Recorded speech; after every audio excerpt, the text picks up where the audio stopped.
People wake up in the morning, they begin to think about their problems. Those problems are circuits of memories in the brain. Each one of those memories are connected to people and things at certain times and places. And if the brain is a record of the past, the moment they start their day, they're already thinking in the past. Each one of those memories has an emotion.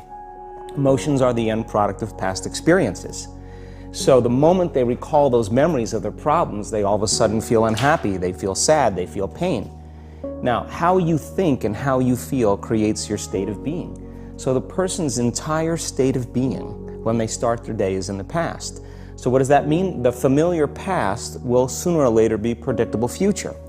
So if you believe that your thoughts have something to do with your destiny, and you can't think greater than how you feel, or feelings have become the means of thinking, by very definition of emotions, you're thinking in the past.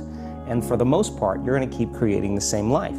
So then people grab their cell phone, they check their WhatsApp, they check their text, they check their emails, they check Facebook, they take a picture of their feet, they post it on Facebook, they tweet something, they do Instagram, they check the news, and now they feel really connected to everything that's known in their life. And then they go through a series of routine behaviors. They get out of bed on the same side, they go to the toilet, they get a cup of coffee, they take a shower, they get dressed, they drive to work the same way, they do the same things, they see the same people, they push the same emotional buttons, and that becomes the routine, and it becomes like a program. So now they've lost their free will to a program, and there's no unseen hand doing it to them. So when it comes time to change, the redundancy of that cycle becomes a subconscious program. So now 95% of who we are by the time we're 35 years old is a memorized set of behaviors, emotional reactions, unconscious habits, hardwired attitudes, beliefs, and perceptions that function like a computer program. So then a person can say with their 5% of their conscious mind, I want to be healthy, I want to be happy, I want to be free. But the body's on a whole different program. So then how do you begin to make those changes? Well, you have to get beyond the analytical mind, because what separates the conscious mind from the subconscious mind is the analytical mind. And that's where meditation comes in, because you can teach people through practice how to change their brainwaves, slow them down. And when they do that properly, they do enter the operating system where they can begin to make some really important changes. So most people then wait for crisis or trauma or disease or diagnosis. They wait for loss, some tragedy to make up their mind to change. And my message is, why wait? And you can learn and change in a state of pain and suffering, or you can learn and change in a state of joy and inspiration. And I think right now, the cool thing is that people are waking up. Most people spend 70% of their life living in survival and living in stress. So they're always anticipating the worst case scenario based on a past experience. And they're literally, out of the infinite potentials in the quantum field, they're selecting the worst possible outcome, and they're beginning to emotionally embrace it with fear. And they're conditioning their body into a state of fear. Do that enough times, body has a panic attack without you. You can't even predict it because it's programmed subconsciously. So people become addicted to the rush of those emotions, and they use the problems and conditions in their life to reaffirm their limitation, so at least they can feel something. So now when it comes time to change, you say to the person, why are you this way? Well, every time they recall the event, they're producing the same chemistry in their brain and body as if the event is occurring, firing and wiring the same circuits and sending the same emotional signature to the body. Well, what's the relevance behind that? Well, your body is your unconscious mind. In a sense, if you're sitting down and you start thinking about some future worst case scenario that you're conjuring up in your mind, and you begin to feel the emotion of that event, your body doesn't know the difference between the event that's taking place in your world, outer world, and what you're creating by emotion or thought alone. So most people then, they're constantly reaffirming their emotional states. So when it comes time to give up that emotion, they can say, I really want to do it, but really the body is stronger than the mind because it's been conditioned that way. So the servant now has become the master, and the person all of a sudden, once they step into that unknown, they'd rather feel guilt and suffering because at least they can predict it. Being in the unknown is a scary place for most people because the unknown is uncertain. People say to me, well, I can't predict my future. I'm in the unknown, and I always say the best way to predict your future is to create it. Not from the known, but from the unknown. What thoughts do you want to fire and wire in your brain? What behaviors do you want to demonstrate in one day? The act of rehearsing them mentally, closing your eyes, and rehearsing the action. The rehearsing the reaction of what you want, or the Yeah, action? the action of what you want. By closing your eyes and mentally rehearsing some action. If you're truly present, the brain does not know the difference between what you're imaging and what you're experiencing in 3D world. So then you begin to install the neurological hardware in your brain to look like the event has already occurred. Now, your brain is no longer a record of the past. Now it's a map to the future.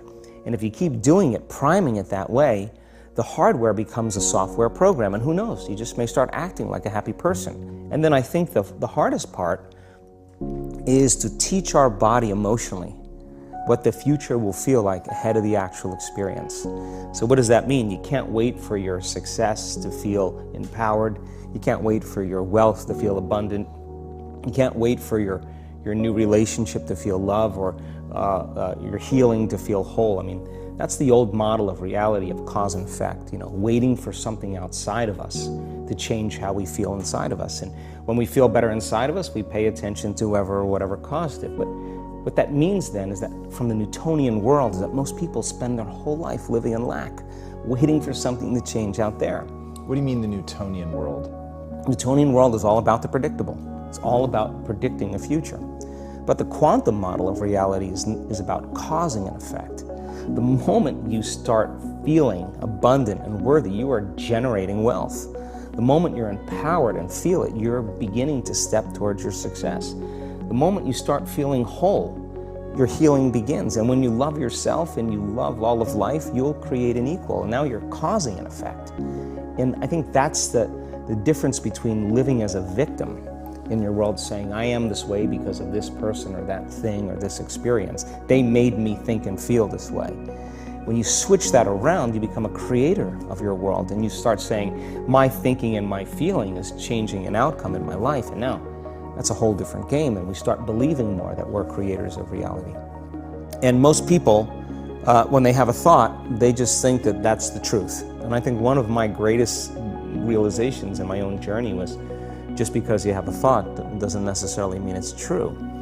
So if you think 60 to 70,000 thoughts in one day, and we do, and 90% of those thoughts are the same thoughts as the day before, and you believe that your thoughts have something to do with your destiny, your life's not going to change very much, because the same thought leads to the same choice leads to the same behavior creates the same experience, and the same experience produces the same emotion. And so then the act of becoming conscious of this process to begin to become more aware of how you think, how you act, and how you feel.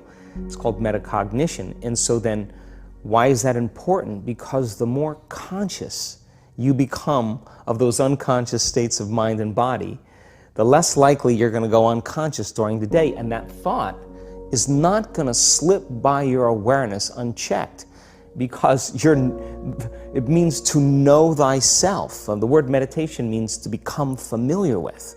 So as you become familiar with the thoughts, the behaviors, and the emotions of the old self, you're retiring that old self. As you fire and wire new thoughts and condition the body into a new emotional state, if you do that enough times, it'll begin to become familiar to you. So it's so important, just like a garden. If you're planting a garden, you got to get rid of the weeds.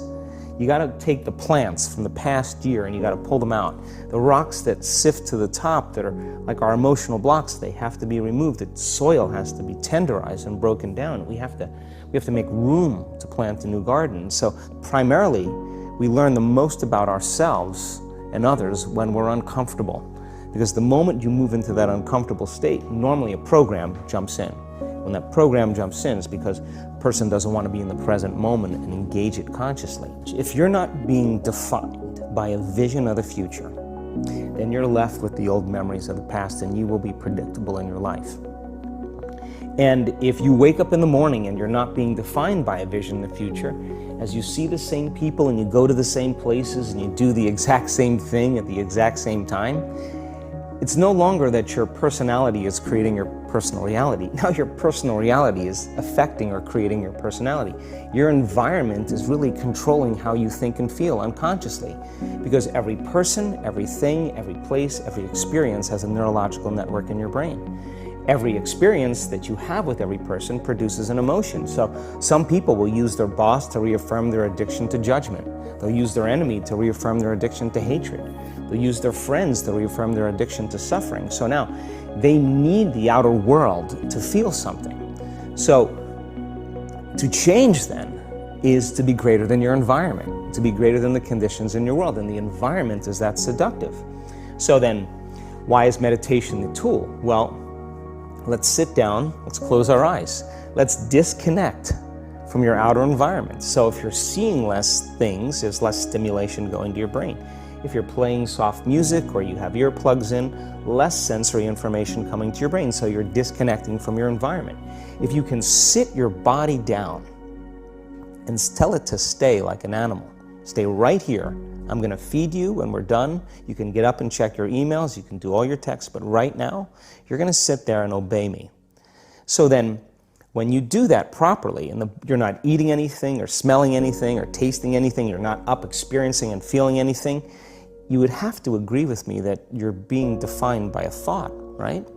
So when the body wants to go back to its emotional past, and you become aware that your attention is on that emotion, and where you place your attention is where you place your energy, you're siphoning your energy out of the present moment into the past, and you become aware of that, and you settle your body back down in the present moment, because it's saying, well, it's 8 o'clock, you normally get upset because you're in traffic around this time, and here you are sitting, and we're used to feeling anger, and you're off schedule. Oh, it's 11 o'clock, and you usually check your emails and judge everybody. Well, the body's looking for that predictable chemical state. Every time you become aware that you're doing that and your body is craving those emotions and you settle it back down into the present moment, you're telling the body it's no longer the mind, that you're the mind, and now your will is getting greater than the program. And if you keep doing this over and over again, over and over again, over and over again, just like training a stallion or a dog, it's just going to say, I'm going to sit. And the moment that happens, when the body's no longer the mind, when it finally surrenders, there's a liberation of energy. We go from particle to wave, from matter to energy, and we free ourselves from the chains of those emotions that keep us in the familiar past. And we've seen this thousands of times. In fact, we can actually predict it now on a brain scan.